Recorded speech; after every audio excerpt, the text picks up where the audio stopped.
Hi, I'm Lou Eisen, and welcome to our special Father's Day edition of Ring Talk. Today we have a real doozy. By the way, the phrase doozy comes from the car Duesenberg. So if you saw Great Duesenberg in the 30s, that's a real doozy. It meant that was something special. This fight is something special. This was March 17th, 1990. This was a super fight. This was the fight everyone wanted to see. Junior lightweight championship of the world.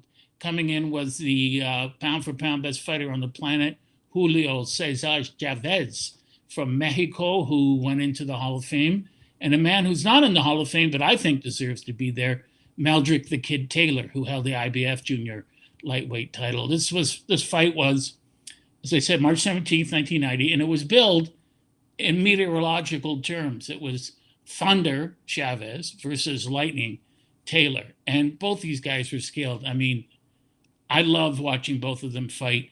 The interesting thing, is Taylor had a deep amateur pedigree. Chavez didn't. Chavez only had 12 to 14 amateur fights.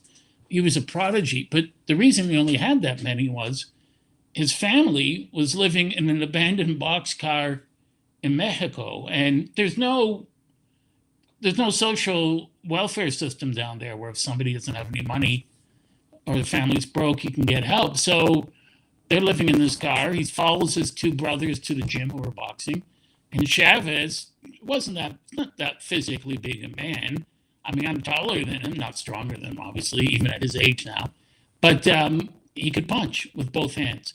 And he was a vicious body puncher. And the thing about Chavez was, you've heard of the term eidetic memory, where people can remember things going back their entire life, or people that can read a whole book and remember everything they read. I have a cousin with that. Chavez had an eidetic memory when it came to boxing. Everything he learned along the way from various trainers and older fighters, it just stayed with him. And he would be in a fight and his Rolodex would be turning and he just knew what to do. Taylor is part of the great 1984, 1984 U.S. Olympic team, considered the greatest Olympic team from any country ever. And Taylor won a gold medal at the Olympics in 1984. In fact, Taylor won all 5 fights, 5-0, didn't lose a single round. And I don't think a single fighter landed a punch on him because he shut everyone out. That's how great he was. Just a phenomenal fighter. And these two were circling each other in the pros. Taylor was born in 1966, right during the height of the civil rights movement. He was born in Philadelphia, North Philly. Philadelphia has produced as many magnificent, great, fantastic fighters in every weight division as any other city or country has going back 300 years. It is a veritable and virtual factory for prize fighting. And in fact, they say that the gym wars you have in a Philadelphia gym are often as good, if not better, than actual fights that you see on television. And so Taylor came up in that milieu. He had a good trainer coming up. He fought really well. He was also a real gentleman. Everyone liked him. And when you saw him early in his career, you could see he had tremendous charisma, great personality. I mean, he could open up a personality bank and make loans, and great hand speed, foot speed. He knew the geography of the ring, great spatial perception. He knew where he was in relation to where the ropes were and where his opponent was at all times. And his speed was almost like a paradigm shift. You could actually see this. I only saw Floyd Mayweather do this. The only other fighter I saw do this, where a guy could launch punches at Taylor. Taylor could start his punches after his opponent did and still get there first. You have to be phenomenally quick to do that.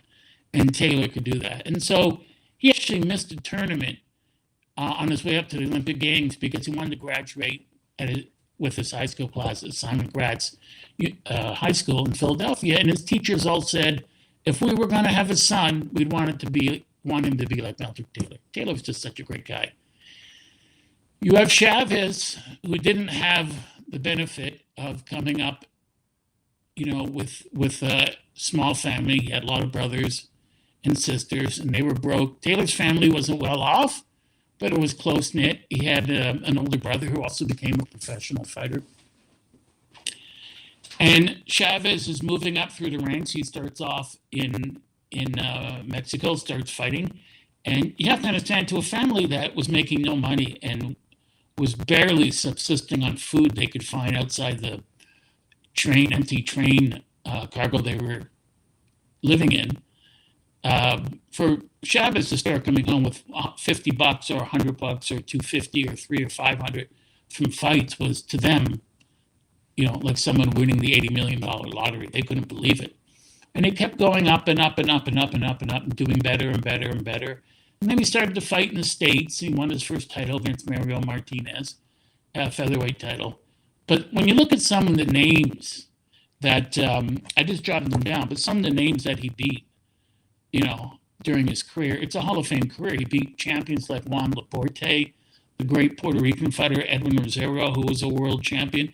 Johnny Bump City Bumpfist, that's the best nickname I've ever heard in boxing, fighter that I adored.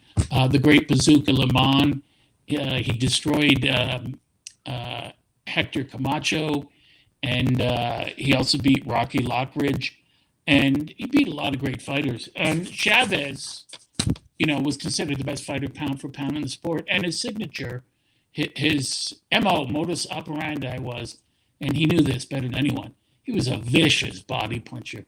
Chavez knew inherently that you kill the body, the head will die. And I don't know of any fighter other than Tony Zale who did that better than Chavez. He could dig his left hook into your liver, and his arm would be up, in your liver on your right side. His left arm would be up to his elbow. I mean, when he hit you, he put his whole leverage behind that. And if you think about it, somebody taking a 125-pound sandbag and hitting you in the side and your liver with it, you're not going to last long. So he was great at that. With Chavez, or with Taylor, Taylor was great at anticipation. He almost knew what his opponent was going to do before his opponent knew it himself. And thank you, Dusty. Yes, he could have opened a personality bank. I mean, he was such a great, had a great smile. He was so charismatic. He was a real professional. He was trained by the great Georgie Benton from Philadelphia, who I was privileged to meet, one of the all-time great trainers, and was a great fighter, a light heavyweight in his own right, and also by Lou Duva, who factored a lot into this fight. So we have them moving up the ranks.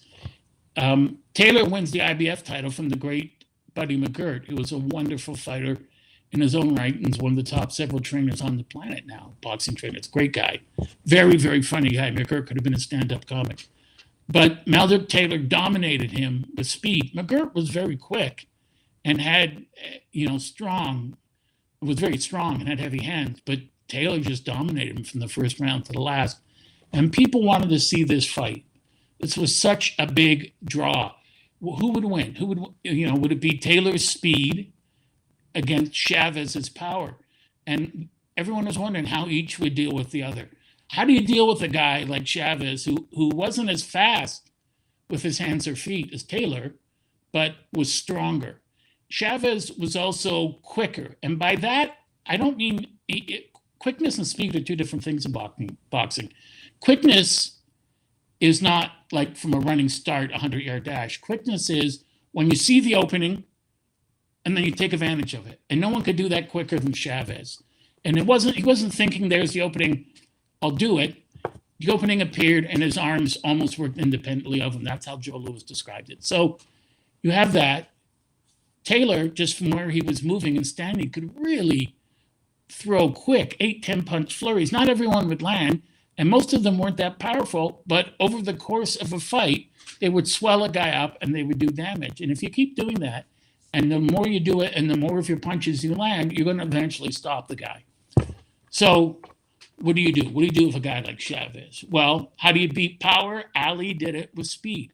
That's what Angelo Dundee always preached. Speed beats power. Speed and mobility, speed plus mobility beats power. So, you have Ali beating Liston. He beat a lot of guys that were much stronger than him. Chavallo, and Oscar Bonavina, Joe Frazier, through speed, mobility, and boxing skill. And this is what the pre-fight plan was. You don't stand in front of a guy like Chavez and trade with him. That's his fight.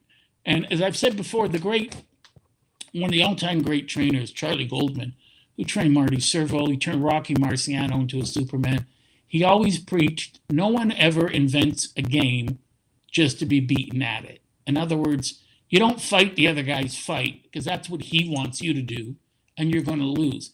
And we saw this last night with the great Canadian fighter Artur Beterbiev and Joe Smith. Smith had longer reach, but he fought Beterbiev's fight. That's the way Smith fights. He wanted to fight in close. Fighting in close and throwing short, accurate punches and being technical, being able to slip the other guy's shots while getting your own in and taking advantage of the other guy's mistakes. When he throws wide punches, that's what Beterbiev did to spectacular effect. And this is what Taylor was planning on doing. Taylor was planning on outboxing him. Why go toe-to-toe with a guy like Chavez? You see all the fighters he beat before. The Black Mamba, Roger Mayweather, was a great boxer who had power, but he walked through him. Rosario had tremendous power and boxing skill, but Chavez walked through him. Same, all these guys that he'd fought and beaten, Camacho, Juan Laporte, Rocky Lockridge, Bazooka Lemon, they could all box well and had great power, but they all fought Chavez's fight, and that was their mistake. And Taylor was going to do it differently. He was going to be the smart guy. He was going to get into the pocket. He was going to unload his combinations and then dart out of the pocket before Chavez could respond. And then he would keep circling, keep moving. That's what he wanted to do. Because the more he could turn Chavez, the more Chavez would have to reset and then chase him. And to throw punches while you're moving and chasing a guy, it can be done, but it's extremely difficult to do and to do accurately. However, for whatever reason, when they got into the ring, these guys it didn't turn out that way. Chavez was a lot smarter and a lot cannier than people thought. Now, it did turn out that way to the naked eye, to the fan who was watching. You're watching the fight on TV, and Chavez is just quicker than him. Taylor is quicker than Chavez. Taylor is out-hitting him and outlanding him. At the end of the fight, he outlanded him by something like 200 punches. Usually punch stats aren't really that significant unless it's 200-300 punch advantage, because you could win 9 rounds of a fight, and in the other 3, you could lose the rounds by a landslide. And in those rounds, your opponent lands all his extra punches. But in the other 9 rounds, you dominate. The problem here was, yes, Taylor landed 458 punches, and Chavez landed 256, but Chavez's punches were much, much harder and more effective. So when you're watching the fight, by the rules of boxing, Taylor is outlanding Chavez. In the first round, he's dominating him.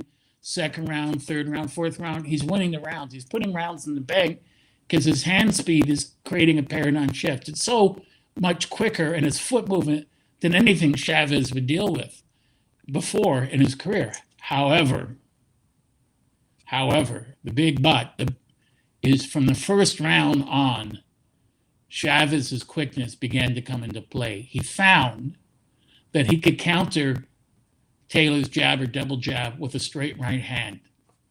And there was a reason why he could do that, because Taylor would throw the jab, and like Joe Louis against Max Schmeling, he would throw the left jab. He wouldn't bring his hand right back up to protect or move back like Ali would. He would just drop it because he thought he was so quick, Taylor or Chavez wouldn't be able to catch him with a counter shot. Chavez did capture him and catch him with counter shots all throughout the fight. And after the first round, you could see that Chavez's left eye was starting to swell a bit, and this was not a good omen. Taylor was quicker, landing more punches, and eventually getting weight, but he was still backing out, standing straight up, which made him an open target. And that was unfortunate because he was starting to take punishment that he didn't need to take. He wanted to prove he was as tough as Chavez, and there was no need to prove that. Obviously, you're a professional fighter and a world champion. You don't need to prove you're as tough as the other guy. The people know that. Otherwise, you wouldn't be there. I think he wanted to prove something to himself. So we're going for the second round, third, fourth, fifth, and Taylor's piling up the points. And you're looking after 5, 6, 7, 8 rounds, and you think, well, Chavez hasn't won a round. Chavez knows, even though his corner keeps saying, you got to switch and go to the head, you got to switch and go to the head, you're losing the fight. Chavez knew from his experience, he'd had 63 fights up to that point, right? And so I think at the time, I have it written down here somewhere, but Taylor had 20-something fights at that point, and Chavez had more knockouts than Taylor had fights, almost 2 or 3 times as many. So Chavez knows he can't catch Taylor in the head. If he goes headhunting the whole fight, he's just going to lose a unanimous decision. So how do you stop a guy like that? Well, Taylor was willing to stay in the pocket too long. So Chavez starts pounding his body. And the more he pounds his body, as the rounds go on, the less Taylor starts to move out of the pocket and move around. He's trying to, but he's becoming more static as the fight goes on. And Chavez is killing the body. They said so the head will die, but he's killing the body so the legs will die. And as the rounds progress from the early to the middle rounds, you see Taylor taking more punishment. His left eye is starting to close. His orbital bone was fractured. His tongue was split. Nose was broken. He'd had a cut in training in his mouth, which bled quite badly. And they didn't delay the fight. And people say, why wouldn't he delay the fight? Well, obviously, he's from Philadelphia. A guy from Philadelphia would have had to have the plague plus 5 heart attacks before he refuses to step in the ring. Philly fighters are the toughest fighters on the planet, ever. And they're just not going to go into the ring with a scar or with injury. They're not going to refuse to go into the ring. No fighter, very few fighters go into a boxing match ever in the history of the sport completely healthy. But in this particular instance, the cut was reopened and he started to swallow his blood, which was not a good thing. It disoriented him. It made him dizzy, threw his timing off a bit. But they kept telling him in the corner, Lou Duva and Georgie Benton, you're doing great, you're doing well. Benton kept saying to him, though, to Meldrick Taylor, stop standing in front of him. Stop trading with him. Move. You have to move use your mobility to turn him. Don't let him get his shots off. Stop standing in front of him. He also told them, too, by the way, that he said, hit Chavez on the shoulders to tire him and hit him in the hips to hurt his hips and then hurt his legs. And Taylor did that the whole fight. It just didn't work.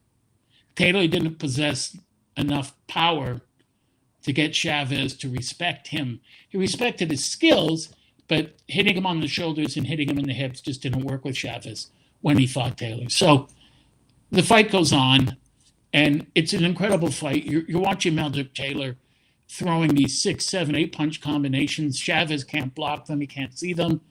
And Taylor moves out of the pocket.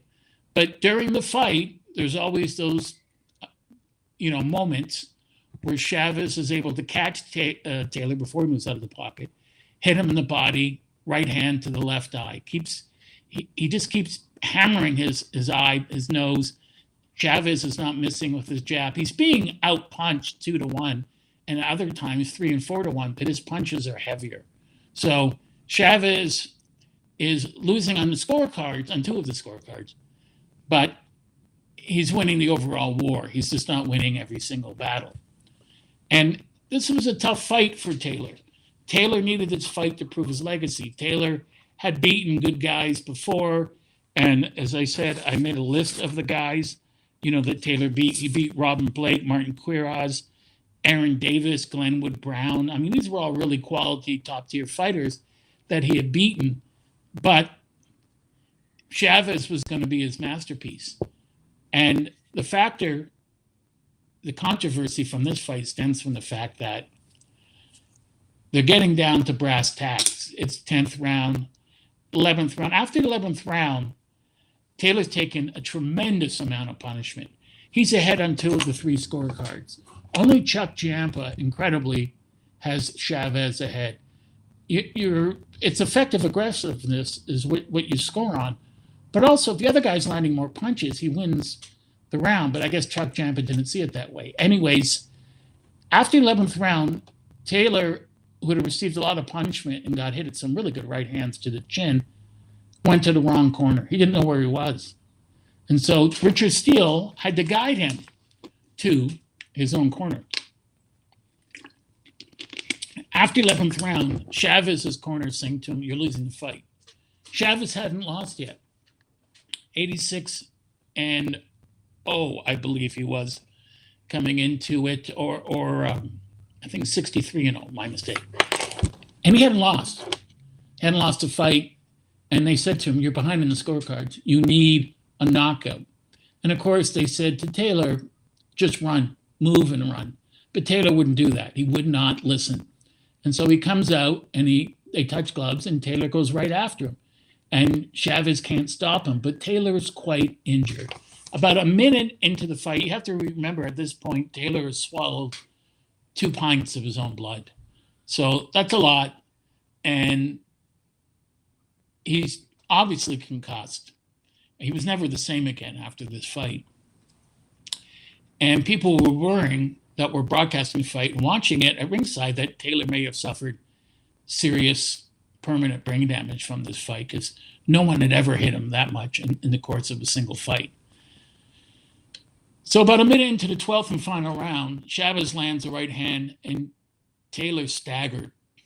But he hangs on, they walk to the ropes, and he's trying to finish strong.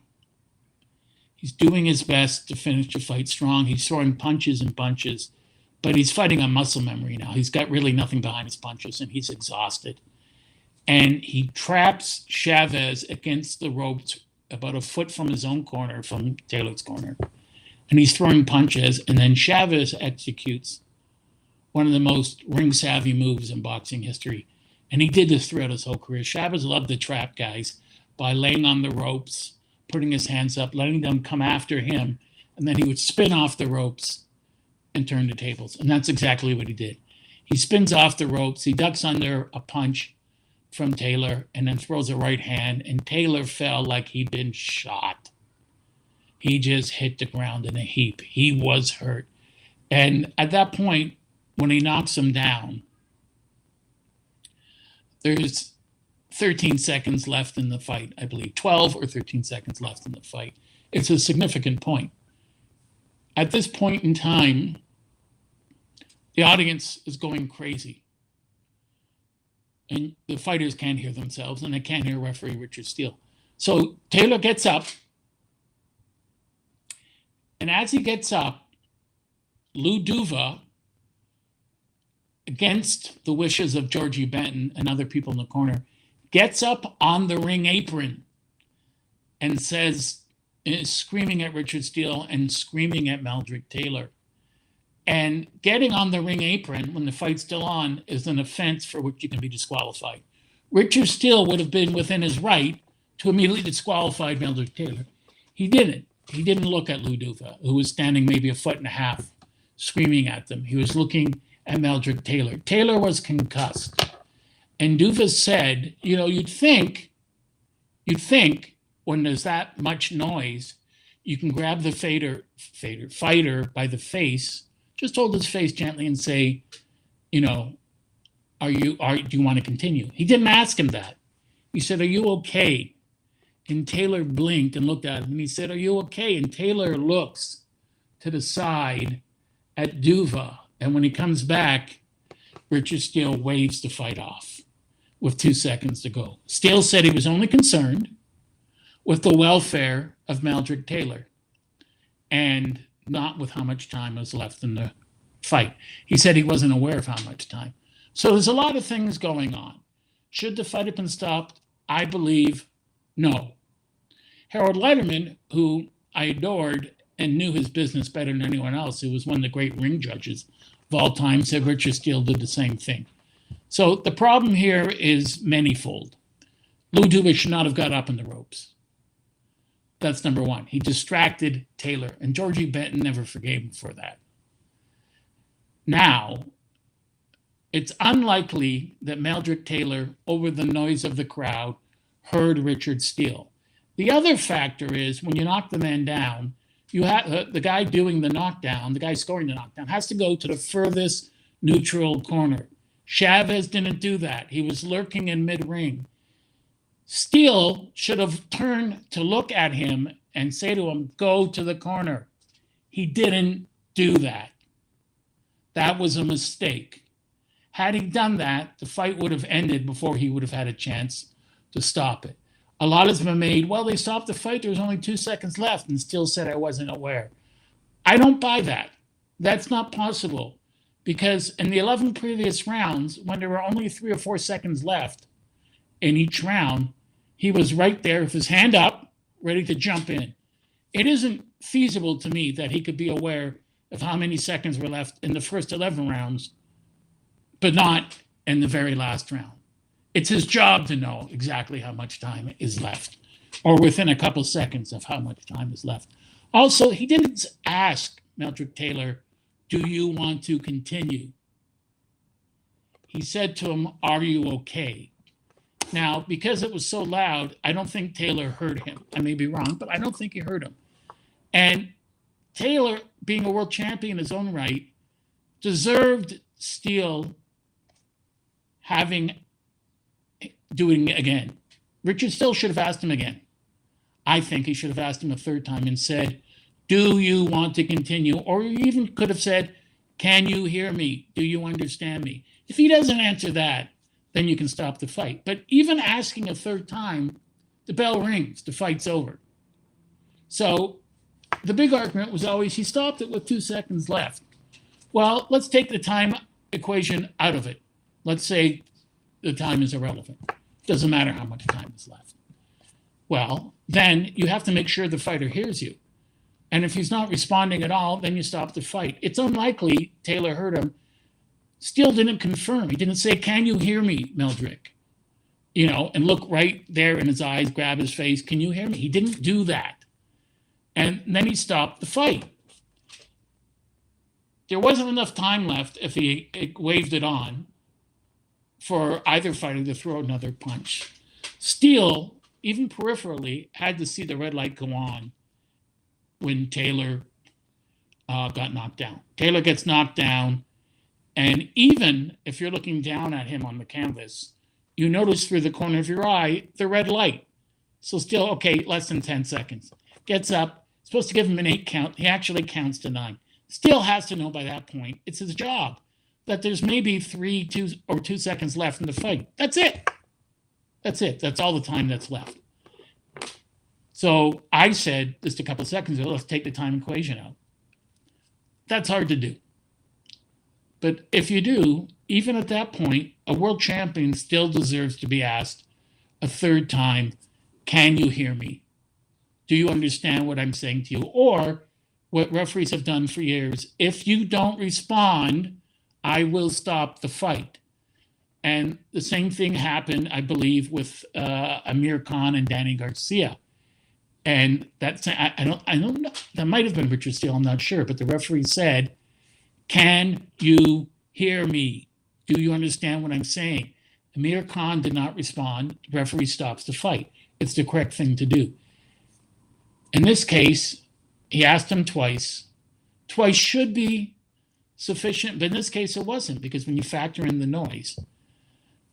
In the end, was it the right thing to do, to stop the fight? Well, if you look at the damage incurred by Meldrick Taylor, I mean, the fight could have been stopped earlier than that when he first got staggered, but you're not going to do that because he's fighting back. I think, in my humble opinion, that Taylor was robbed of his greatest victory. That if they'd gone to the scorecards, he would have won a split decision. Inexplicably, Chuck Ciampa had Chavez ahead, but he was scoring for the more effective blows rather than the quantity of blows, which is understandable when scoring a fight in most circumstances. So the effect this had on Meldrick Taylor, he never really got over it. He recovered from his physical injuries. Most neurologists, neurosurgeons, brain specialists think that he did suffer lasting brain damage. After this fight, he had 21 more fights in which he won 14 and he lost 7. And at the end of his career, he was losing to guys that were not at his level. He ended up being knocked out by Chavez when he fought him again 5 years later in 4 rounds, or in 8 rounds, excuse me. And Terry Norris stopped him in a vicious fight for the super welter title. And never should have fought Terry Norris. Norris was tremendous boxer and puncher. Chavez went on, I have it down here, to have, I believe, 46 more fights, of which he won 38, lost 6, and drew 2. But as I said with Taylor, since he retired, he's had a lot of problems mentally. He wrote a great book called 2 Seconds from Glory. He's a wonderful person, but the damage he suffered was lasting, not only physically on his brain, but mentally. And it was just, it breaks your heart when you watch this, because even the announcers, the broadcasters, they're not always right, but we're saying, unbelievable. I can't believe he stopped the fight with 2 seconds left. And, at the time, there were so many things that were going on, as I just said. Chavez hadn't gone to the neutral corner. Lou Duva, which is a point people always bring up to me. They say, Lou, you bring up all these good points, but Duva was on the canvas. Steele could have said, okay, fight's over. You broke the rule. You're not allowed to be on the ring apron during the fight. Meldrick is disqualified. But Steele didn't do that. He gave Meldrick a chance. But he didn't ensure that Meldrick actually heard the questions he was asking.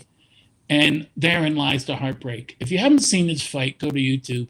Because Meldrick Taylor they both did, put on a tremendous display of boxing. They raised boxing to the level of an art form. But it was a brutal art form indeed. Chavez was smart and cunning. He didn't waver from his fight plan throughout the entire fight. He just kept going for his body. And when Taylor stayed in the pocket too long, right hand to the left eye, closed the left eye. And that's why when he dropped Taylor with 12 seconds left, I don't think Taylor even saw the right hand. And to me, it was just a Herculean feat that Taylor was able to get up. He was looking at Richard Steele.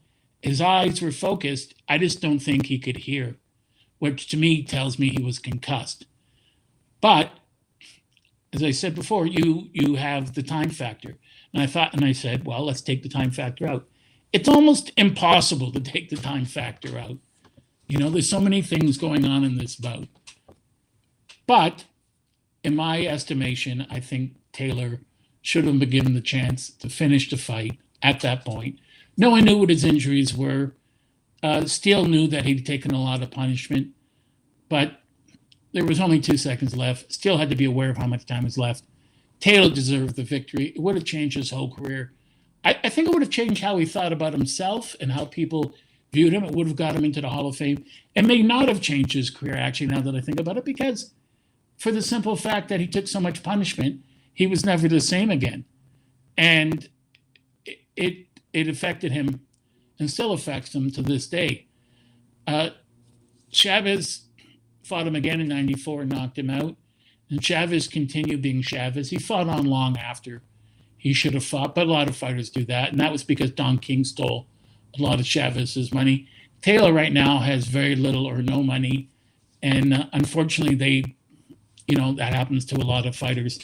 They put on one of the greatest fights that I have seen, and I think that ever occurred in the 322-year history of modern boxing. This was boxing skill and technical ability at its highest level, combined with strength and intelligence. And you have to give Chavez credit for sticking to his game plan.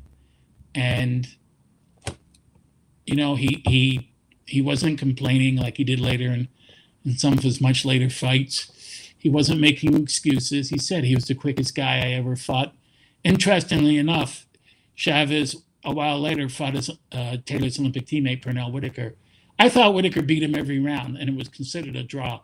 Chavez knew he got lucky in that one. And Whitaker, who was brilliantly sublime, just maybe the greatest pure boxer of all time, was ripped off in that fight too. Chavez had Don King, always got the benefit of the doubt, but I think there were several mistakes made, as I said before. Richard Steele, the time. And, we can't help the fact that Taylor was concussed and that he wasn't necessarily aware of what was going on. Had Lou Duva not distracted him, Would it have made a difference? We don't know. We'll never know. We can't really comment on that because Taylor looked at him for a split sec, looked back at Steele, and did not respond. It's a tremendous fight with an unsatisfactory ending. It wasn't supposed to end that way. Everyone thought it would end either with a Chavez knockout or Taylor winning by a points decision. That's what should have happened. But in boxing, we can't go by should-haves or ifs. They don't count. And as Ray Arcel once said to me, in boxing, you can only go by fact. The fact is, Taylor put on the fight of his life and got stopped with 2 seconds left. It's heartbreaking to anyone that loves boxing and loves these fighters. But that's the way it happened on March 17th. And of that year, 1990 and 89, and it just takes my breath away watching it. It was such a tremendous display of pugilism, and it made the sport look good. It put the sport in a good light, except for the way that the fight ended. So, in contrast to last night's fight with Beterbiev and Joe Smith, that ended the way everyone thought it would end. If you knew boxing. Anyways, so this has been our Father's Day edition of Ring Talk. I hope you've enjoyed it. Sorry if I've been a bit repetitive, but I want to wish a happy Father's Day to all the fathers looking out there and watching the podcast. I want to wish a happy Father's Day to Eric Boyce, who's the producer, and to his father, Graham, for providing me with this forum. And I hope you guys go out and enjoy the rest of your Father's Day. And if you get a chance, please watch the Meldrick Taylor, Julio César Chávez first fight on YouTube, and then text or email me at leweisen@rogers.com to let me know what you think of how the fight ended. Thank you very much for watching. Enjoy the rest of your day.